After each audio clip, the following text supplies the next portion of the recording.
Welcome to Fast Effect Double Speed Magic the Gathering from ELD's Time Vault Games in Bellingham, Mass. Here we have Craig on a paradoxical outcome list that's going to be using Underworld Breach, a powerful new effect from Theros Beyond Death. It feels a lot like Yawgmoth's Will, kind of ratcheted up a little bit, and it's also only 2 mana and unrestricted, so we will see how this goes. Gataxian Probe shows a very dangerous hand for Dredge. We've got Hollow One, Ashen Rider, Force, and a blue card, Lotus coming down. And it looks like Lotus actually being allowed to resolve, and Teferi being cast off of the Lotus. That's going to force the issue. You got to force a will that if you're going to force of will anything. And looks like not using Force on the Lotus worked out extremely well there.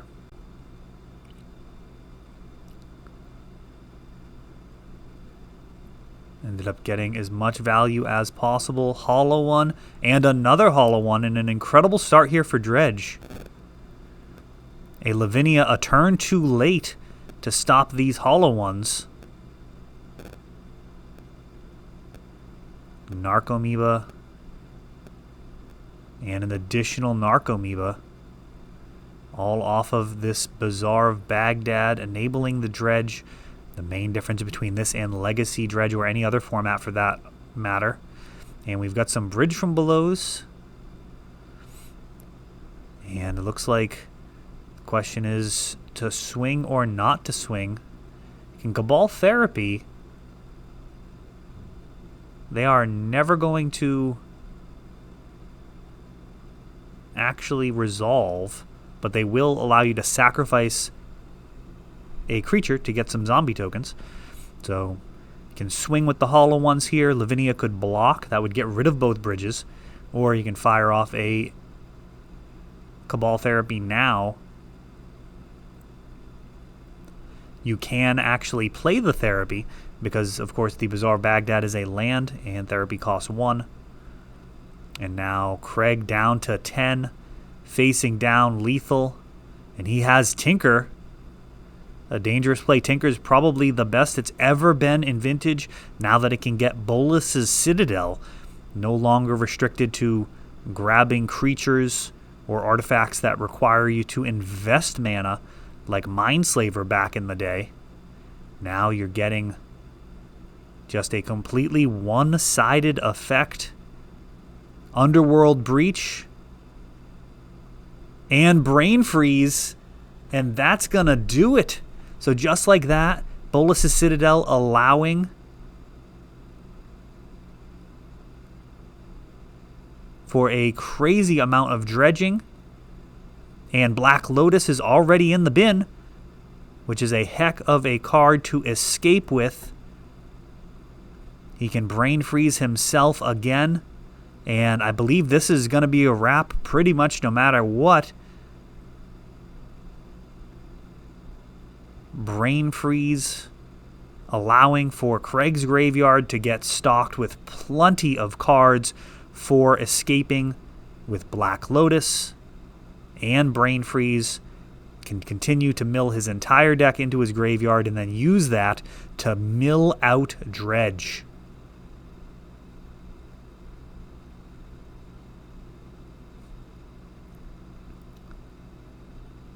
From here, he can escape the Lotus back a couple of times, Brain Freeze the Dredge, and then during the upkeep, or during the draw step, that'll be it, unless he has any other. Oh, and he does have the Ancestral, of course, as the entire deck was put into the graveyard.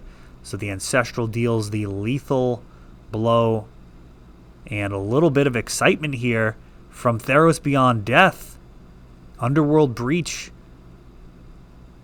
putting an end to an incredible start from Dredge. We're talking Force of Will, 2 Hollow Ones on turn 1 for a turn 3 lethal. And simply not good enough. Tinker just ending the game on the spot with Bolas's Citadel. quite the artifact.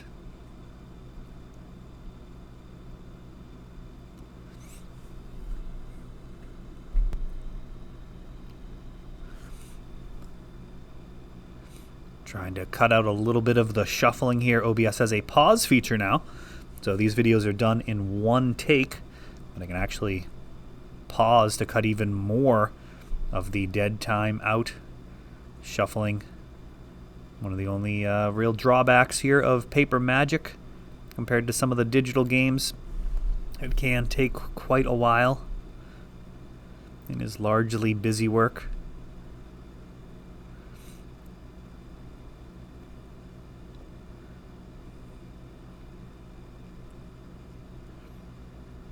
PO requiring as many counters as possible to try and constrain. You've got Force of Will and Force of Negation for each of those. Force of Vigor, a sideboard card that can be very powerful.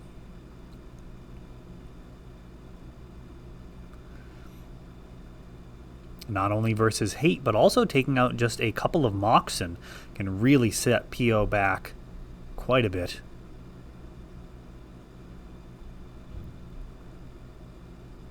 Game 1, just an incredible turn of events there with that Tinker.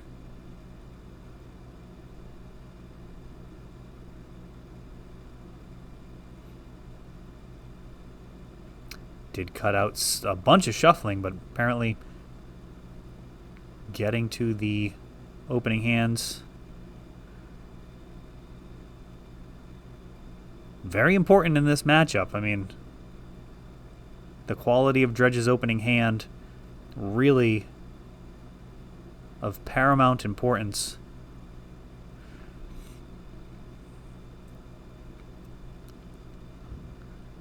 Bazaar of Baghdad. Discarding not the most exciting cards. Unmask. And a difficult decision. Let me know what you would take here. We've got a Paradoxical Outcome, a Sensei's Top, Jet, Opal,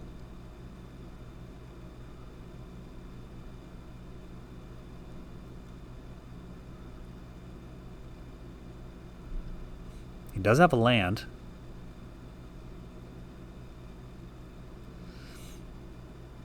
Mox Jet's actually a consideration. I mean, they're all considerations. Tormod's probably the least likely to be taken there just because of how difficult Craig will how difficult it would be for Craig to have Metalcraft, sacrificing it. He's going to have to wait to the absolute last second, or perhaps just draw another artifact so he can have some Metalcraft. He may even have to let some bodies enter the battlefield. Usually Tormod's going to keep the battlefield completely clear. And there's a Narcomoeba, and he will go ahead and use that. A second Bazaar, and rebuilding could be very quick here with the hollow one.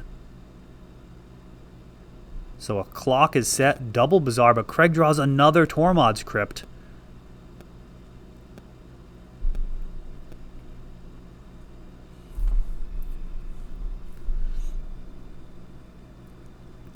And he is 1 mana away from Paradoxical Outcome being a huge problem. Teferi. Pluses. Kind of surprised. I mean, he could have, like, untapped the Mox Jet, essentially. But that's fine.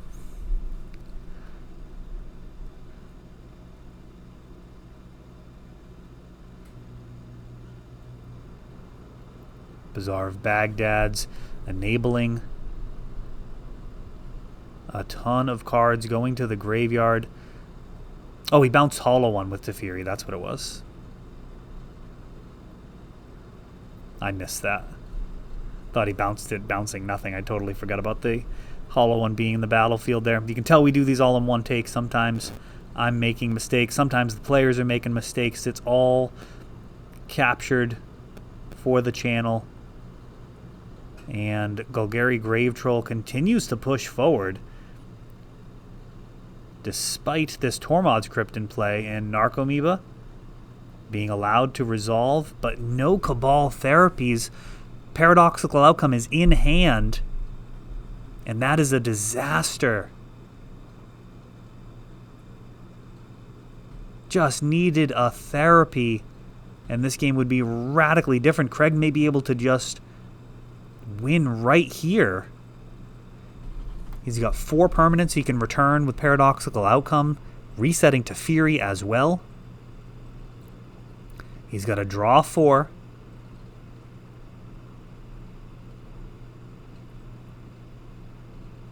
Oh, and that's bad news. We see another Mox. So he's going to be able to at least PO again if he has one. He's added to the number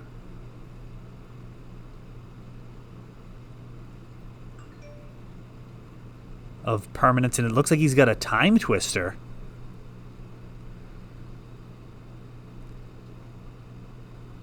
And that can potentially win the game depending on how many cards are left here. Could Crypt me and then Twister.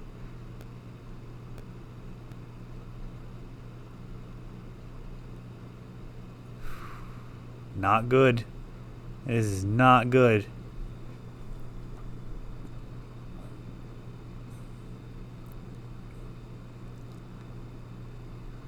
Milling Dredge out both games in all likelihood. Icarid's being allowed to come to the party.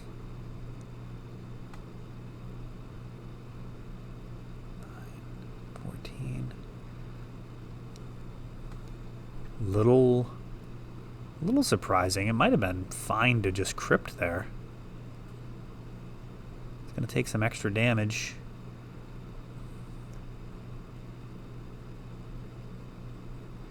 And actually dredging, which may just be wrong at this point.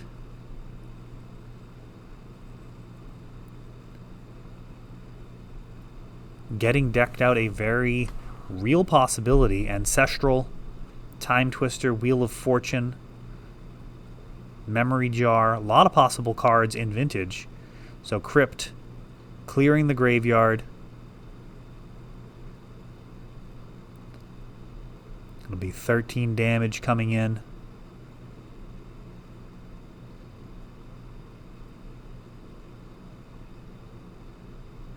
Craig still with 18 life, so it'll be the following turn. Craig going to need to do something on his turn.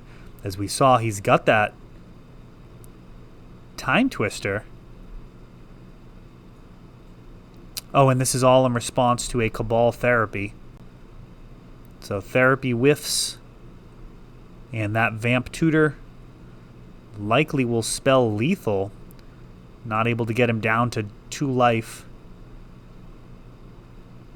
Icarids go to the graveyard, making that Time Twister suboptimal. Time Twister would actually shuffle those Icarids back in and not be lethal. So he's got a tutor for a lethal spell here. We'll see what it is. He actually vamped during the end step. And now it's Wheel of Fortune, and that one will actually do it. 6 cards. Well done. Game over. 2 separate ways of milling Dredge out to claim the victory for Craig. That is all for this one, but don't worry, there is a lot more. You can check out our older videos, and we're always putting out new videos from ELD's Time Vault games in Bellingham, Massachusetts. If you want to help the channel, of course, you can like, subscribe, share, tap that notification bell so you can know the next time our new videos come out. Thanks for watching.